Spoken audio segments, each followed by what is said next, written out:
hadiah semangat untuk kita pagi hari ini. Jadi kalau saya bilang semangat pagi, jawabnya semangat 3 kali, kemudian luar biasa. Ya, lagi sekali semangat pagi, luar biasa. Salam bergerak dan menggerakkan.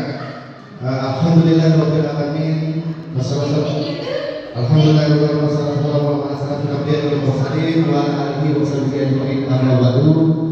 Bapak Kepala Sekolah SDN 1 yang saya hormati, Bapak Ibu rekan guru sejawat SDN 1 yang saya hormati, pertama-tama mari kita panjatkan puja dan puji syukur kepada Allah Subhanahu wa taala atas limpahan rahmat berkah dan hidayahnya sehingga kita semua dapat berkumpul pada pagi hari ini dalam keadaan sehat walafiat. Kemudian selawat dan salam pada junjungan kita Nabi besar Muhammad sallallahu alaihi wasallam, semoga kita mendapat sempatnya di kemudian hari. Amin ya rabbal alamin. Baik Bapak Ibu, jadi mohon maaf waktunya saya pinjam sebentar. Ini adalah salah satu syaratnya tugas saya sebagai calon guru penggerak angkatan 9, di mana saya sudah menyelesaikan satu modul dan ini adalah modul 1.4 aksi nyata. Jadi banyak tugas yang saya kerjakan, termasuk salah satu ini adalah saya harus melakukan diseminasi atau seminar tentang budaya positif di sekolah. Namun sebelum kita mulai, alangkah baiknya supaya kegiatan kita ini menjadi berkah dan pahala bagi kita awali dengan sama-sama membaca Al-Basmalah. Bismillahirrahmanirrahim. Baik Bapak Ibu, sebelum kita mulai supaya lebih semangat, terlebih dahulu saya ingin memberikan ice breaking. Ada semacam ice breaking yang akan saya berikan. Nanti di sini Bapak Ibu mengikuti gerakan yang ada di video ini, yaitu tentang panjang pendek ini adalah satu ice breaking yang untuk menambah semangat kita pada kegiatan pagi hari ini. Bapak Ibu, silakan diikuti Bapak Ibu dengan gerakan tangan. Ya, panjang pendek. Ya, silakan. Kita dulu. Ya.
Ini adalah satu kewajiban saya sebagai seorang guru penggerak, calon guru penggerak angkatan 9 untuk melakukan diseminasi atau seminar tentang budaya positif yang ada di sekolah. Sebenarnya ada dua cara, bisa melakukan dengan cara webinar dan seminar langsung secara seperti ini. Tapi saya Baik Bapak Ibu, jadi budaya positif, ketika kita berbicara tentang budaya positif, maka kira-kira apa yang terlintas di dalam benak itu Bapak Guru? Apa kira-kira yang ada? Ada dua kata, yaitu ada budaya dan ada positif. Jadi budaya itu adalah kebiasaan baik, nilai-nilai kebaikan yang ada di sekolah. Nah, kemudian tujuan saya melakukan seminar ini adalah untuk tujuannya agar kepala sekolah dan guru-guru bisa bersama menerapkan budaya positif di sekolah sehingga tercapai karakter peserta didik yang berprofil pelajar Pancasila. Nah, kemudian pembahasan kita pada pagi hari ini Bapak Ibu, jadi ini adalah intisari dari modul 1-4 yang saya pelajari di dalam guru penggerak. Yang pertama ada namanya perubahan paradigma, kemudian yang kedua disiplin positif, kemudian yang ketiga nilai-nilai kebajikan, yang keempat keyakinan kelas, yang kelima motivasi dan perilaku manusia, selanjutnya ada posisi kontrol. Nanti kita bisa mengetahui selama kita jadi guru di mana letak posisi kita, apakah nanti kita sebagai seorang manajer, seorang teman dan sebagainya, nanti saya jelaskan. Kemudian yang selanjutnya ada kebutuhan dasar manusia, yang terakhir ada segitiga institusi. Nah, segitiga ini yang nanti kita akan terapkan dalam menyelesaikan semua permasalahan yang ada di sekolah kita terhadap murid kita. Baik Bapak Ibu, jadi yang saya jelaskan tadi yang pertama mengenai budaya positif. Jadi budaya positif itu merupakan perwujudan nilai-nilai atau keyakinan universal yang diterapkan di sekolah. Nah, contohnya banyak di sini Bapak Ibu yang pernah kita lakukan, seperti perbiasaan anak-anak kalau bertemu dengan ibu bapak guru di sekolah mengucapkan salam, kemudian bersalaman dengan bapak ibu guru, selanjutnya berperilaku sopan terhadap ibu bapak guru dan sesama peserta didik. Tujuannya itu adalah untuk meningkatkan motivasi intrinsik murid dan guru. Jadi ketika budaya positif itu kita terapkan di sekolah, maka secara tidak sadar bahwa nilai-nilai itu tertanam kepada anak-anak kita, kemudian termasuk kita sebagai seorang guru, sehingga apa yang dicita-citakan oleh Bapak Ki Hajar Dewantara dalam filosofi pendidikannya bahwa seorang guru itu harus menuntun siswanya berdasarkan kodrat alam. Kodrat alam artinya bahwa kita sebagai guru harus menuntun anak kita berdasarkan kondisi yang ada, lingkungan yang ada. Kemudian kodrat zaman Bapak Ibu, ada kodrat zaman artinya bahwa kita sebagai seorang guru juga harus up to date, harus mengikuti perkembangan zaman. Jangan sampai kita sebagai seorang guru di mana pada saat ini kita berada di zaman abad 21, kemudian pola pembelajaran yang kita lakukan masih zaman dulu. Jadi itu tidak up to date dan tidak mengikuti kodrat zaman. Seharusnya Bapak Ibu ketika menjadi seorang pendidik harus mengupdate diri, mengikuti zaman yang ada. Kemudian tujuan filosofi pendidikan dari Dewantara yang selanjutnya adalah menanamkan budi pekerti ke anak-anak. Jadi guru itu dituntut untuk memberikan teladan sehingga kita sebagai guru bisa menanamkan budi pekerti ke anak-anak. Kemudian pembelajaran yang berpihak pada murid. Pembelajaran yang berpihak pada murid di sini artinya guru harus menghadirkan sebuah pembelajaran yang berpihak pada murid. Kalau monoton seperti yang zaman dulu orang lakukan, hanya metode ceramah, kemudian suruh menulis dan mencatat sebagainya, itu tidak berpihak pada murid. Jadi kita dituntut untuk memberikan pembelajaran yang berpihak pada murid berdasarkan kodrat zaman dan kodrat alam Bapak Ibu. Kemudian selanjutnya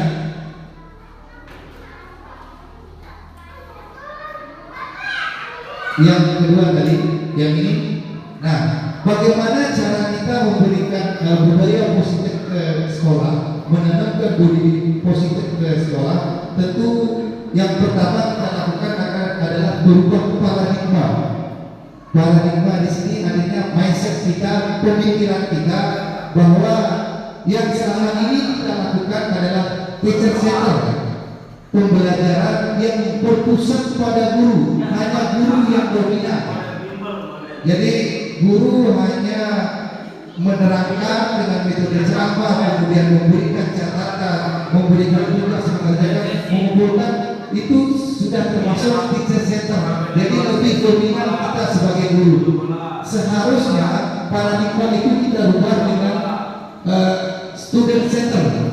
Sekarang pembelajaran itu sudah beralih Bapak Ibu, yang dulu yang student center menjadi yang teacher center menjadi student center. Artinya bahwa fokus pembelajaran itu ada pada siswa.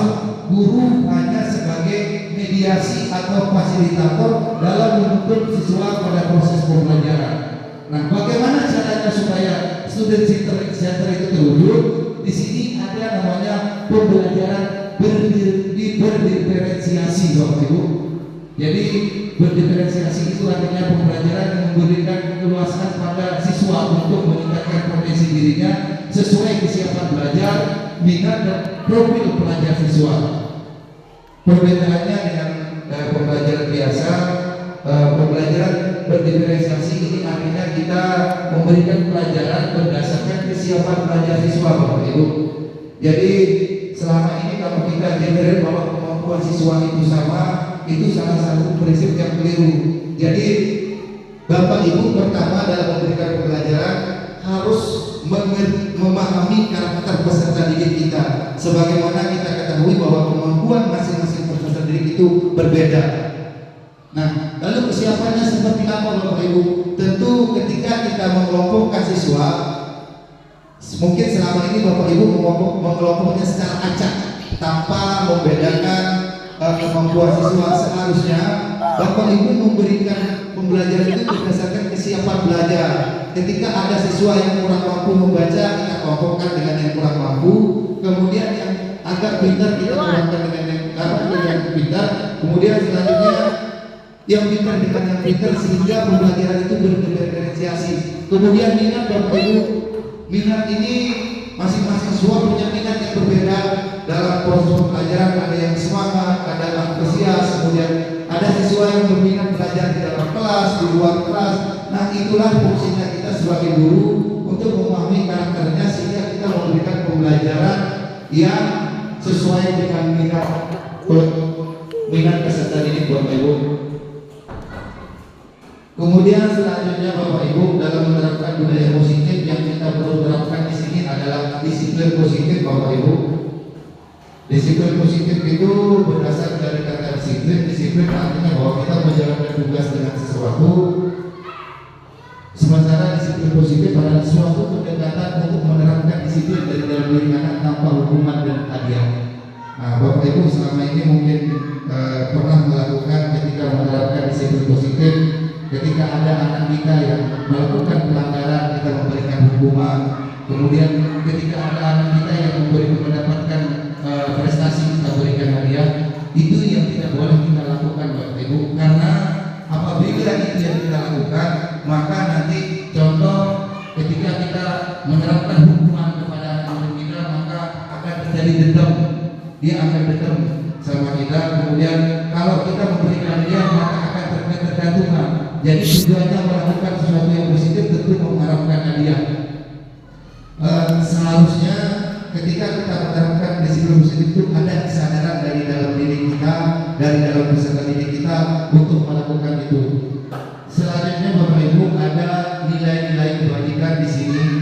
Jadi nilai kebajikan itu adalah sifat positif manusia yang merupakan tujuan mulia yang dicapai setiap manusia. Dalam menerapkan budaya positif di sekolah, nilai kebajikan ini adalah hal yang sangat perlu Bapak Ibu. Jadi nilai-nilai itu yang kita terapkan sehingga nanti terwujudnya siswa kita menjadi siswa yang memiliki profil pelajar Pancasila Bapak Ibu. Profil pelajar Pancasila itu yang seperti apa? Satu,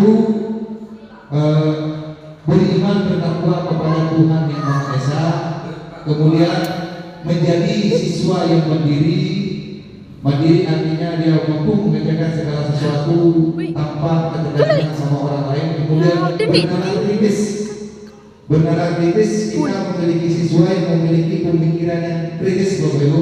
Kemudian pemikiran global, gotong. Ini adalah satu yang ini adalah tujuan yang ingin kita capai ketika kita menanamkan nilai-nilai kebaikan yang ada pada murid kita Bapak Ibu.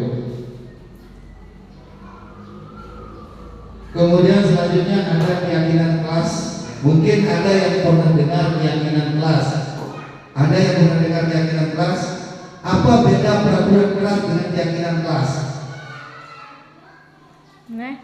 Apa beda kira-kira keyakinan kelas dengan peraturan kelas? Ya, jadi begini Bapak Ibu. Selama ini kita dengar ada namanya peraturan kelas. Jadi peraturan itu sifatnya sepihak dan mengikat. Ketika ada pelanggaran maka akan diberikan hukuman sebagai konsekuensinya. Tetapi kalau keyakinan kelas itu tidak ada konsekuensi yang diberikan berdasarkan keinginan dua belah pihak. Bedanya itu tadi bahwa kalau peraturan kelas itu sepihak, hanya dibuat sepihak, kemudian tidak mementingkan kepentingan kedua belah pihak, dan ketika ada pelanggaran maka akan diberikan hukuman. Tapi kalau keyakinan kelas dibuatkan berdasarkan kesepakatan kelas Bapak Ibu. Jadi nanti ke depan kita dari kelas 1 sampai kelas 6 memiliki keyakinan kelas, sehingga nanti keyakinan kelas itu dapat kita wujudkan. Contohnya seperti apa keyakinan kelas Bapak Ibu? Contoh ketika di dalam kelas siswa tidak boleh makan, kemudian menjaga kebersihan kelas, kemudian tidak boleh mencoret tembok kelas dan lain-lain.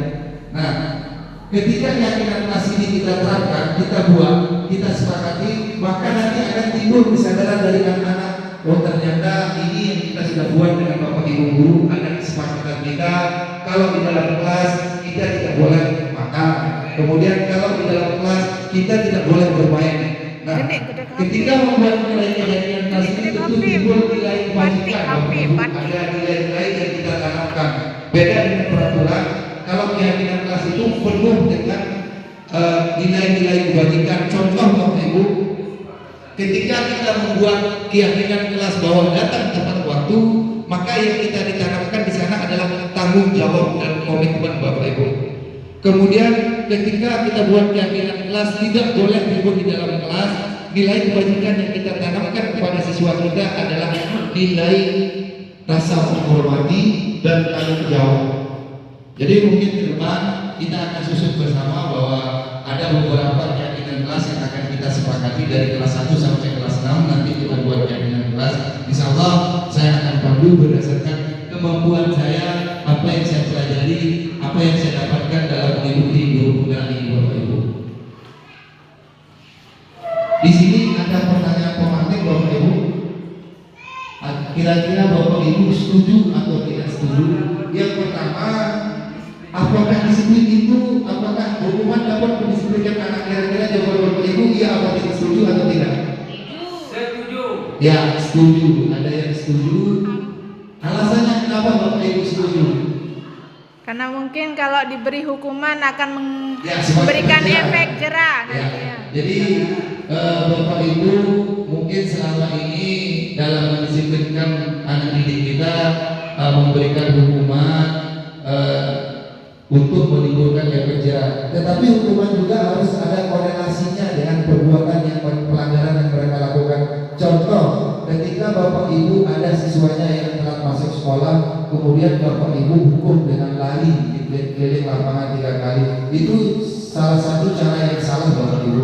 Jadi tidak ada korelasi antara pelanggaran yang dibuat dengan hukuman yang diberikan. Seharusnya ketika Bapak Ibu memberikan pelanggaran itu, hukuman itu, nanti Bapak Ibu skor dia telat pulang 5 menit. Kalau dia datang telat 5 menit, nanti pulangnya juga Bapak Ibu kita harus berikan pulang 5 menit. Kemudian yang kedua, pemberian hukuman dengan hal positif seperti membaca atau membersihkan halaman sekolah dapat meningkatkan disiplin anak. Setuju apa tidak setuju? Setuju.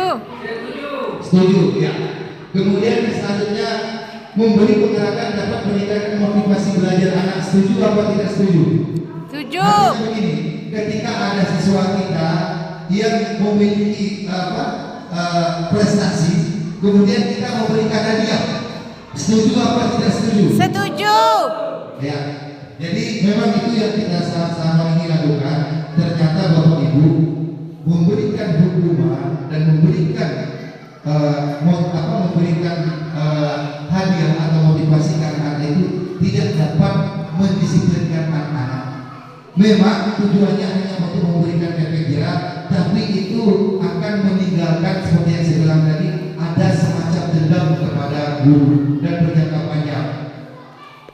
Maksudnya begini, ketika kita hari ini misalkan ada anak yang nakal, kemudian kita hukum dia, kita suruh lari dia ke lapangan, maka itu akan menimbulkan dendam, ada perasaan dendam kepada anak, dan itu akan membekas jangka panjang waktu itu. Dulu waktu saya sekolah, ketika saya melakukan, contohnya ketika saya melakukan pelanggaran waktu kegiatan pelajaran olahraga, saya diberikan hukuman oleh pengusut disuruh lari ke lapangan 10 kali, dan itu akan membekas Bapak Ibu sampai mereka akan tua, tetap akan membekas, tidak mungkin akan mereka lupakan. Nah kemudian kalau kita memberikan reward kepada anak, memberikan hadiah, maka anak-anak akan motivasinya semata-mata ingin mengharapkan hadiah, bukan berdasarkan dari dalam dirinya sendiri. Ketika ada anak kita yang bisa maju, kemudian mengerjakan tugas dengan baik, kita kasih hadiah, itu ada semacam dia ada apa istilahnya, nanti anak itu menjadi ketergantungan, seolah-olah mereka melakukan sesuatu karena ingin mendapatkan hadiah. Lalu apa yang kita lakukan Bapak Ibu? Perhatikan.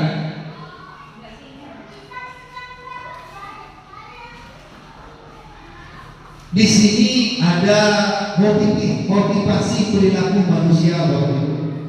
Seperti yang disampaikan oleh Dian Gosen, salah satu tokoh. Jadi motivasi perilaku manusia itu ada 3, untuk menghindari ketidaknyamanan. Jadi seorang manusia ketika mereka ada titik jenuhnya, pasti dia akan menghindari ketidaknyamanannya. Dengan cara apa? Banyak cara yang mereka lakukan untuk menghindari ketidaknyamanannya. Ada suatu saat kita memiliki perasaan yang tidak nyaman, tentu kita membutuhkan cara untuk menghilangkan itu. Ada yang kadang-kadang suka berdoa, introspeksi diri untuk menghindari ketidaknyamanan. Kemudian motivasi perilaku manusia yang selanjutnya untuk mendapatkan imbalan atau penghargaan Bapak Ibu. Jadi manusia itu memiliki motivasi supaya bagaimana caranya dia mendapat imbalan atau penghargaan. Kadang-kadang melakukan sesuatu bukan berdasarkan dari dalam diri sendiri untuk hal yang lebih baik, tapi semata-mata untuk mendapatkan imbalan atau penghargaan. Kemudian yang selanjutnya ada motivasi untuk menjadi orang yang mereka inginkan. Nah, jadi motivasi ini kadang-kadang ada yang melakukan sesuatu ingin menjadi seperti ini, menjadi seperti itu. Itu namanya motivasi untuk menjadi mereka yang diinginkan. Baik Bapak Ibu, selanjutnya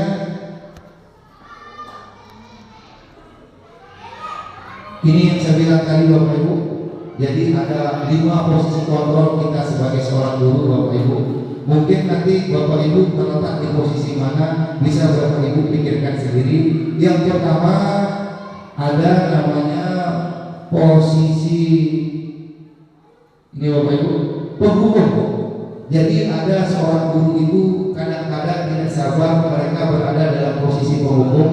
Satu ilustrasinya begini Bapak Ibu. Ini ilustrasinya ya, atau ini kita ilustrasikan Bapak Ibu sebagai seorang penghukum. Atau ketika tidak mengerjakan PR, maka Bapak Ibu, satu, guru mempunyai suara yang tinggi, tangan menunjuk-nunjuk.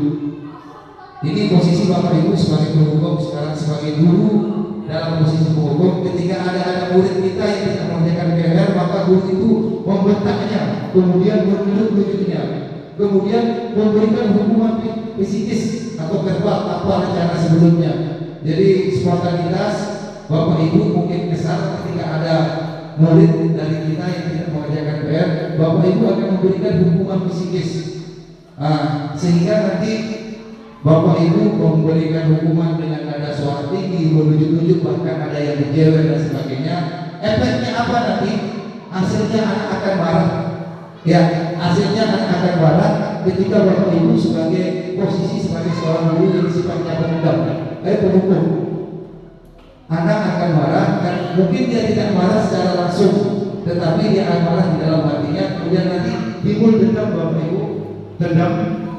Ketika kita memberikan hukuman yang bersifatnya psikis, nanti anak itu akan menjadi pendendam bagi kita. Bisa saja dia melakukan sesuatu hal banyak kejadiannya Bapak Ibu di sekolah-sekolah yang tingkat lanjutan atas ketika diberikan hukuman, dia akan mencoret motor Bapak Ibunya, bisa juga seperti itu karena dia dendam. Kemudian anak-anak akan bersifat lebih agresif Bapak Ibu. Jadi ketika dia diberikan hukuman, dia dibentak-bentak, kemudian dicewek, nanti dia akan agresif ke temannya Bapak Ibu. Efek dari itu dia akan ke temannya, dia akan bersifat agresif ke temannya. Kemudian nanti Bapak Ibu, posisi kontrol yang kedua, Bapak Ibu sebagai pembuat rasa bersalah. Bapak Ibu sebagai pembuat rasa bersalah, ilustrasinya seperti ini Bapak Ibu. Ya, tetap kita contohnya Anton. Ketika Anton tidak mengerjakan PR, Bapak Ibu dalam posisi guru sebagai pemberi rasa bersalah, yang Bapak Ibu lakukan yang pertama, guru membuat anak-anak merasa bersalah dengan kata-kata yang dikeluarkan. Jadi di sini guru itu mengeluarkan kata-kata kepada anak, kenapa kamu ini bodoh, tidak mengerjakan PR dan sebagainya. Itu salah satu yang dikeluarkan oleh guru ketika guru itu sebagai pembuat rasa bersalah. Kata-kata yang digunakan lebih halus dan bersifat meminggir atau memojokkan. Kadang menggunakan kata yang halus namun bersifat menyindir. Kemudian selanjutnya hasilnya apa? Anak menjadi pendiam, malu, bahkan merasa gagal. Ketika Bapak Ibu menerapkan posisi kontrol sebagai guru membuat rasa bersalah, hasilnya nanti anak-anak akan menjadi pendiam. Dia akan menjadi malu, dia akan menjadi bahkan merasa gagal, tidak ada motivasinya karena ibu menyindir dengan kata yang memojokkan dia. Kemudian selanjutnya Bapak Ibu, posisi kontrol yang selanjutnya adalah guru sebagai teman. Tadi ada yang pertama sebagai penghukum, kemudian membuat rasa bersalah, kemudian guru sebagai teman. Contohnya sama, Anton tidak mengerjakan PR, guru yang sebagai teman melakukan apa? Guru berusaha mengontrol anak dengan persuasi yang halus. Jadi ketika ada anak kita yang tidak mengerjakan PR, kemudian kita menempatkan posisi kita sebagai teman. Nah, yang kita lakukan adalah mengontrol anak kita dengan persuasi yang halus. Artinya kita mengajak mereka ngobrol, kenapa tidak mengerjakan PR ini dan sebagainya. Kemudian dampak positif dan negatifnya bagi anak, positif hubungan balik antara guru dan murid. Jadi ada semacam feedbacknya Bapak Ibu ketika kita menempatkan kita sebagai posisi kita sebagai teman terhadap anak murid. Jadi mereka menganggap kita sebagai teman, bukan sebagai guru. Itu dampak positifnya. Kemudian dampak negatifnya, murid akan bergantung pada guru. Jadi dia nanti ketika dia menganggap kita sebagai teman, mereka akan bergantungan kepada kita. Kalau tidak ada kita, mereka tidak akan melakukan sesuatu Bapak Ibu. Kalau kita suruh, mereka tidak akan melakukan sesuatu. Kemudian posisi kontrol yang selanjutnya yang keempat Bapak Ibu, pemantau. Jadi di sini posisi kontrol kita sebagai pemantau. Pemantau di sini contoh ilustrasinya tetap seperti tadi. Ketika Bapak Ibu memposisikan diri dalam posisi kontrol sebagai guru seorang pemantau, maka Bapak Ibu yang pertama yang Bapak Ibu lakukan sebelum guru membuat sanksi atau konsekuensi bagi murid yang melanggar aturan. Jadi begitu namanya pemantau Bapak Ibu, kalau ada yang tidak sesuai yang kita pantau, tentu nanti akan kita berikan konsekuensi terhadap apa yang mereka lakukan. Kemudian guru menggunakan catatan untuk memotong murid sebagai bukti. Maksudnya di sini guru sebagai pemantau itu ketika ada murid yang melakukan pelanggaran, maka kita akan mencatat dia. Nah, setelah kita catat, kemudian nanti di waktu tertentu kita akan panggil murid itu, kamu pernah melakukan pelanggaran ini catatan saya, ini buktinya. Hasilnya apa? Hasilnya kalau kita seperti itu, murid akan lebih memahami konsekuensi yang telah ditetapkan Bapak Ibu. Jadi ketika Bapak Ibu menjadi pemantau, ada murid itu ketika saya melakukan pelanggaran ini, maka ini yang saya akan terima hukumannya. Ketika saya lakukan kesalahan ini yang akan saya dapatkan. Selanjutnya Bapak Ibu, yang terakhir posisi kontrol guru itu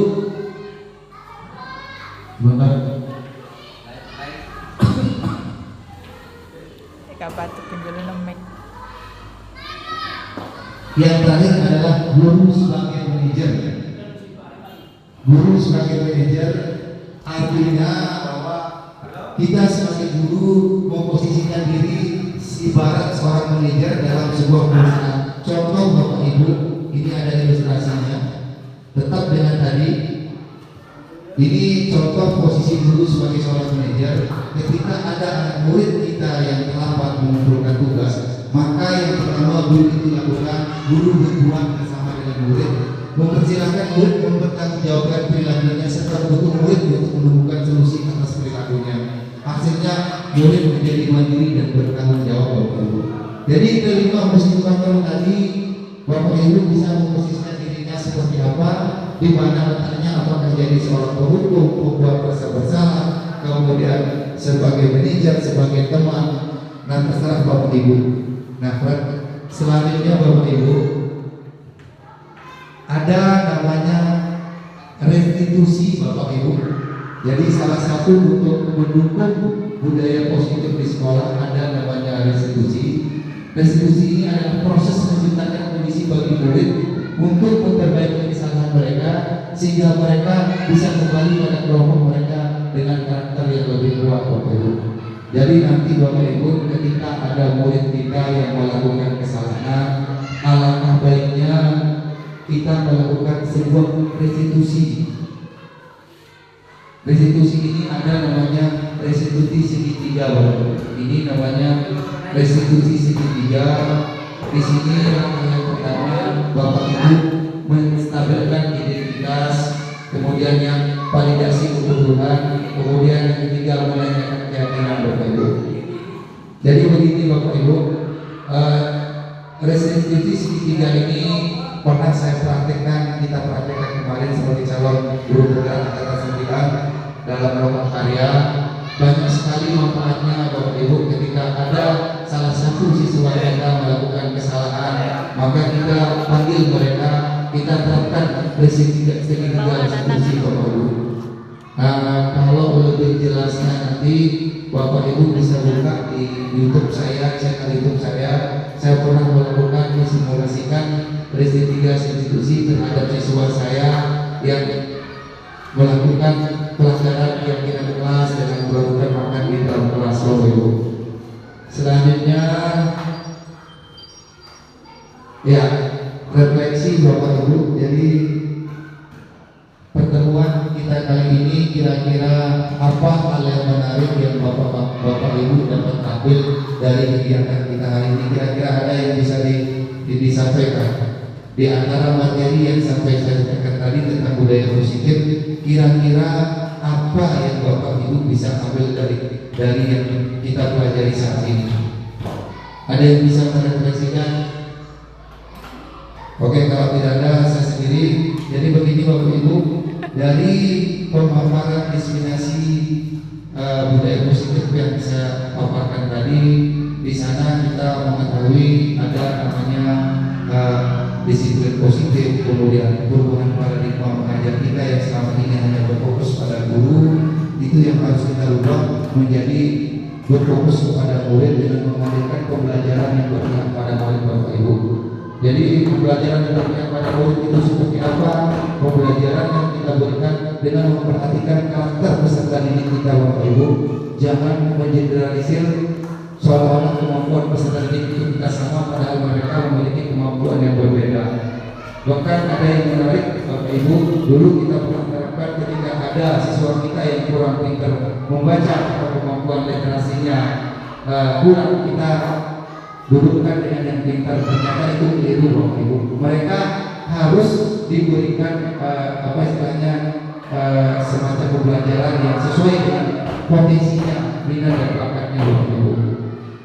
Dalam pembelajaran di kelas, Bapak Ibu, ketika kita menyampaikan sebuah materi, yang perlu kita ingin capai pertama adalah tujuan dari pembelajaran itu apa yang kita ingin terapkan. Nah, berdasarkan tujuan itu nanti kita bisa siapkan kesiapan belajarnya seperti apa, motif apa, misalnya media belajarnya seperti apa. Kemudian yang terakhir, kita dapat merefleksikan bahwa kita bisa memahami bahwa seorang guru itu memiliki 5 posisi kontrol yang sudah saya sebutkan tadi, guru sebagai pemukul, sebagai pembuat rasa berkarna, kemudian guru sebagai manajer, guru sebagai teman, dan guru sebagai apa yang kita dari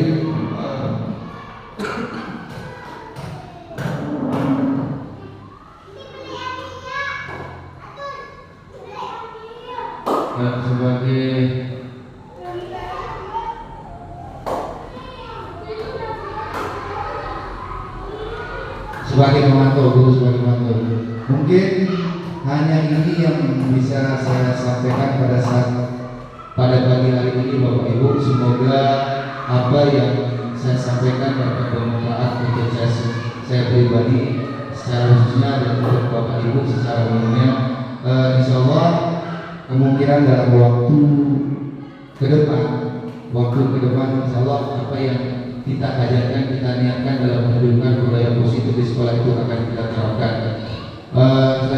Sekali lagi terima kasih atas waktu Bapak Ibu yang setelah bersedia hadir pada kesempatan kali ini. Kurang lebih mohon maaf. Wabillahi taufiq wal hidayah. Wassalamualaikum warahmatullahi wabarakatuh. Waalaikumsalam warahmatullahi wabarakatuh.